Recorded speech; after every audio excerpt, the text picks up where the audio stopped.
Hey Canucks fans, let's talk a bit more about Jimmy Vesey and let's talk about the coverage of the Canucks in the local market. I'm Clay Emo, I'm at Canuck Clay on Twitter, I'm at Clayton Emo on Instagram. I'm the founder of the GLCPC, the Good Looking Canucks Positivity Club.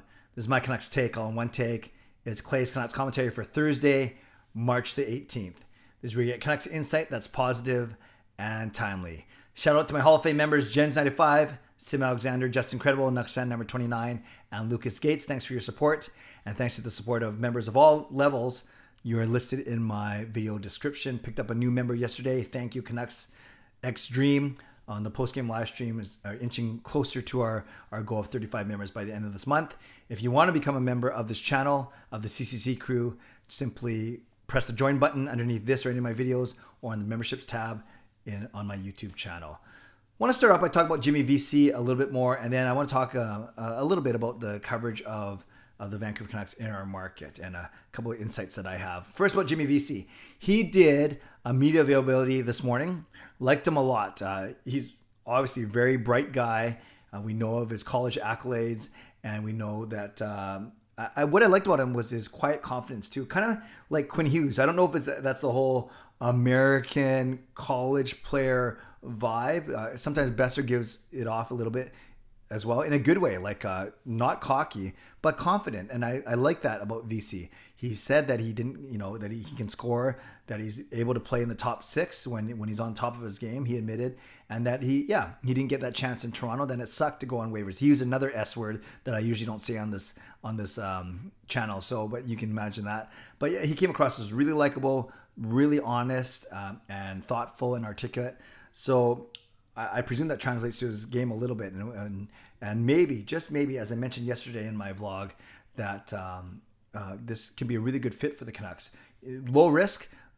We're paying less than half of his $900K salary for the rest of the season, and he could be a nice fit for not just our bottom six, but our middle six, a second or third line opportunity for VC. So make sure you check that out if you haven't checked it out yet. His media availability posted by the Canucks, I thought he came across as really well, and really likable.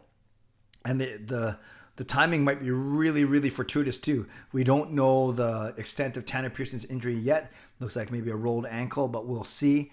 And if he's out for any length of time, we're already out Elias Pettersson, so maybe VC will be thrust into a second line role right off the bat.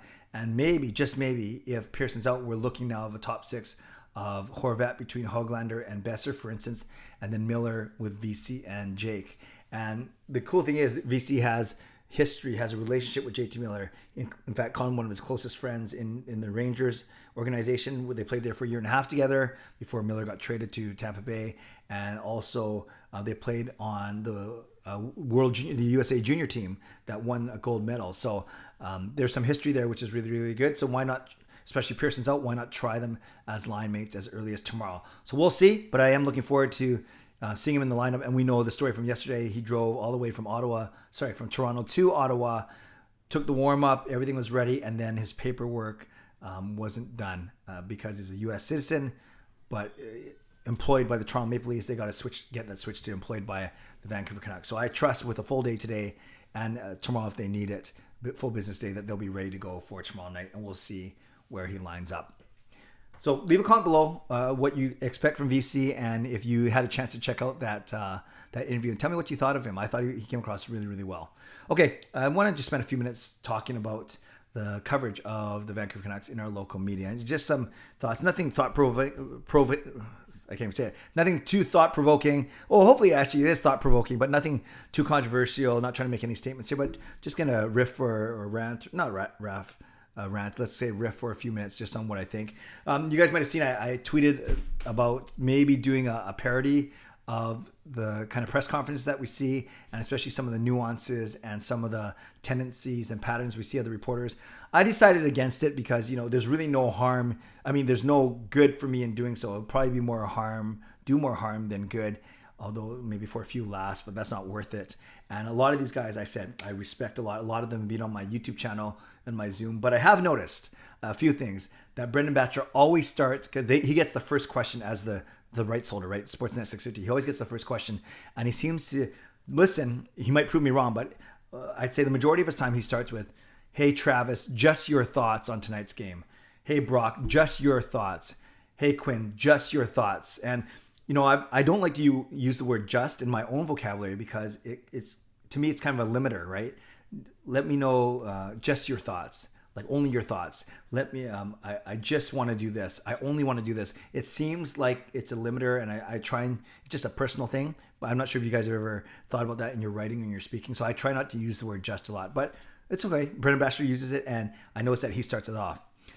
He starts off all his questions like that. I noticed that Ben Kuzma likes to use the player's name about 2 or 3 times, likes to talk for 2 or 3 sentences, 20 or 30 seconds, and then ask a really quick question. So, hey, Brock, the power play has been going at about 45%, Brock, and that it may be better on the road than at home. And then interesting putting Tyler Mott on the PP1, Brock. And so what'd you think?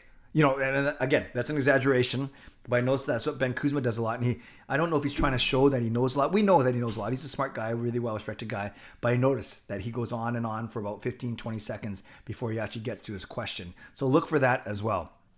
Farhan Lalji, not afraid to ask some tough questions when it comes to not just the game, but contract overall and contract situations and future plans. So I don't mind that about Farhan. Thomas Drance, not afraid to have a little fun and in fact, he asked Jimmy Vesey this morning, tell us about your day and where's your rental car, or is that your own car? So Thomas Drance is very bright. I'll get to more about Drance in a second. Very bright, but also not afraid to get some of the more human, human side. Ian McIntyre, who I respect a lot, you guys know, I find that he's often self-deprecating a little bit. He plays down his knowledge because he doesn't, and I think he does this well, doesn't want to come across as too smart or too bright or too much know-it-all, and he's very honest in his questions. So I like that about Ian.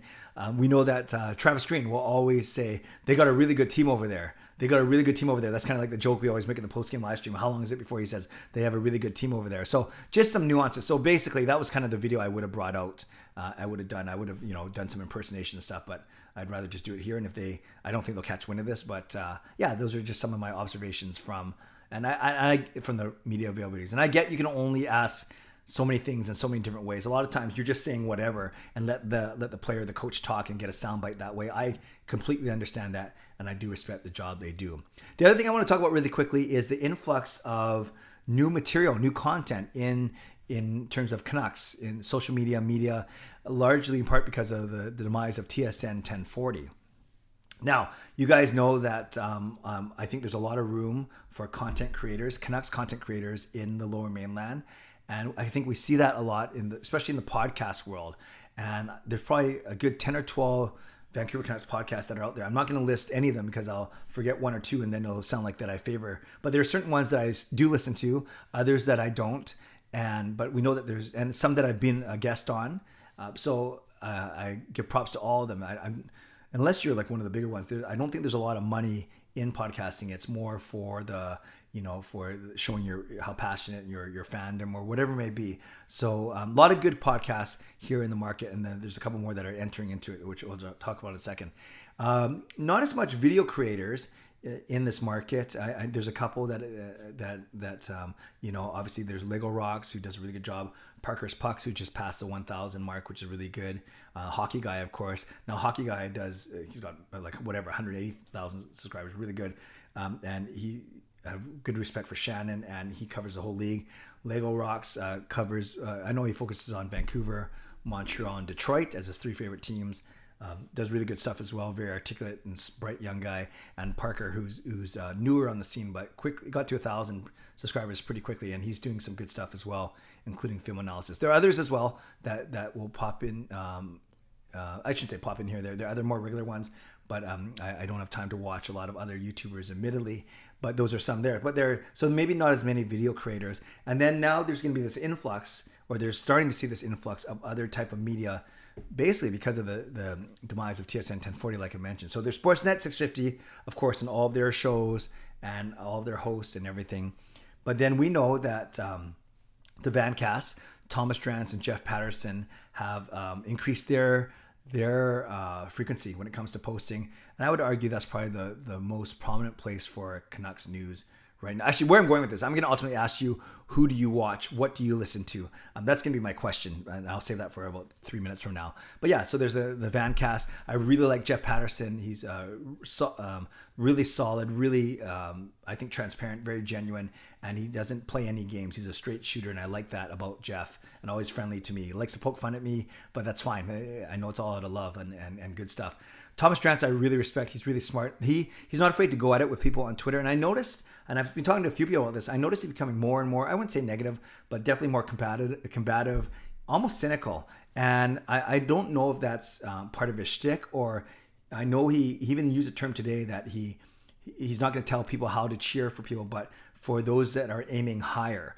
And I almost took offense for that quote of the use of the words of aiming higher, almost like, because I want the Canucks to do well, because I don't get into all the the minutia of maybe that we're in a bad spot cap wise or future wise or prospects wise.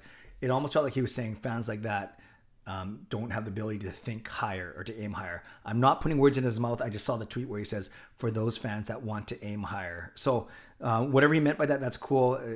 Drance has always been really, really good to me. But I do notice that he's kind of picked up his cynicism, or his almost, I don't want to say negativity, because if this gets back to him, that might not be the right connotation. But he's not afraid to engage with people, and I respect him for that. And he stands his ground, right? He's not going to let people get off easy with making like kind of blanket, unworded statements, and that's fair. So you got the Van cast. Then you have Rob Fay, who's launched The Nation, doing really, really well. And yes, that's the one show that goes on at the same time as mine, which is fine. I'm fine with it. I was always fine with it. There's a lot of space, and I love what he does, and I applaud him for getting up and running so quickly. So there's Rob Fay and The Nation. Then we know that Sekeres and Price, they are in the midst of launching a 3-hour show from 3 to 6. I don't know what station or what platform they're working that out. So until then, they're going to do 1 or 2 podcast episodes a week. They just launched a couple days ago, and then they're going to ultimately get to a place where in the fall, when the Canucks season, the next season starts, where they're going to have a full 3-hour show somewhere from 3 to 6. And I like them a lot. Matt Sekeres especially has been really, really good to me, and we DM a lot. I'm very supportive of what I do. And Blake Price, I get along with him. We're about the same age. We have, I think he's got more kids than me, but we have a few things in common that way. And he's always been really good to me when I meet him as well. So you see a common trend, like Thomas Drance, Jeff Patterson, Rob Fay, Matt Sekeres, Blake Price, all of them have been really, really good to me. And they just have different things that they bring to the table, and that's really cool. And then you have Don Taylor, the legend here in this market, along with Rick Dollywall, quickly becoming a legend. And they are going to be on Czech TV, I think from 10 to 12, starting on weekdays at the start of April on Easter Monday. So that's pretty cool, too, to see those two very popular guys get together, and their format's going to be on TV. I'm sure we're going to hear more. Maybe, I'm not sure if Halford and Bruff will end up doing something. The Moj, there's still other people. But we're starting to see now guys land on their feet. Like I said, Jeff Patterson, increased Vancast frequency. You have Rob Fay launches The Nation, and he also launched an audio, I think a podcast type show as well. Very, very busy guy. Then you have Sekeres and Price, who are going to go with their 3-hour show, on an audio and video show. It sounds like all encompassing. And then you have Donnie and Dollywall doing a 2-hour TV show. So a lot of good options out there. I hope that we have a Canucks playoff team that these guys can talk about. Regardless, they're going to find content for sure. So I guess my question to all of you is, who do you go to for your Canucks content, and who will you go to for your Canucks content? Because I recognize that there's no TSN 1040, and Donnie and Dollywall don't start till April, and Sekeres and Price are doing a soft launch. So yeah, it could be any of those guys. It could be Rob Fay. It could be the Vancast. Name the podcast that you guys listen to. Like I said, I don't want to name any of them, but I know there are many of them, many good ones. So tell me what podcasts you listen to. Tell me what YouTube channels you watch. Tell me, what radio shows you listen to on Sportsnet 650, and let me know. And don't worry, you're not going to offend me. I'm always looking to learn and see what kind of styles appeal to what type of people. So leave a comment below on that. Who do you listen to? Who do you watch? Where? And when? I would love to know all those type of things. And I also love to know your thoughts on Jimmy Vesey as well. What do we expect from him in our Canucks lineup? Maybe as early as going as tomorrow. Tomorrow, a couple of things. Gonna launch a small new teaser, very a quick 10-second little graphic thing that my sons helped me with. So I'm going to launch that tomorrow. At the end of tomorrow's live stream, I'm going to pull up my new toy. I know it sounds funny, but I've hinted at that. I hinted at that in yesterday's live stream. And so I'm looking forward to that at the end of tomorrow's live stream. Also on Saturday, before the Canucks game, I'm going to launch my Monkey 9 giveaway as well. So some cool things coming up in the next couple of days. Can't believe I've gone for 15 minutes here, but that's what happens when you're on spring break, when I'm relaxed, going to hang out, been playing some ping pong with the boys, enjoying a nice meal, just kind of taking it easy today and enjoying some family time. So lots to talk about. Obviously, I have a lot to talk about because I went for 15 minutes, but leave a comment below. Jimmy Vesey, and who and what do you listen to and watch? I'd love to know. Leave a comment below. I'll read, react, and reply. Subscribe if you'd like to. Like this video if you'd like to. Stay safe, stay healthy. Take care of yourselves and take care of each other. Have a great day. God bless. And go Canucks go.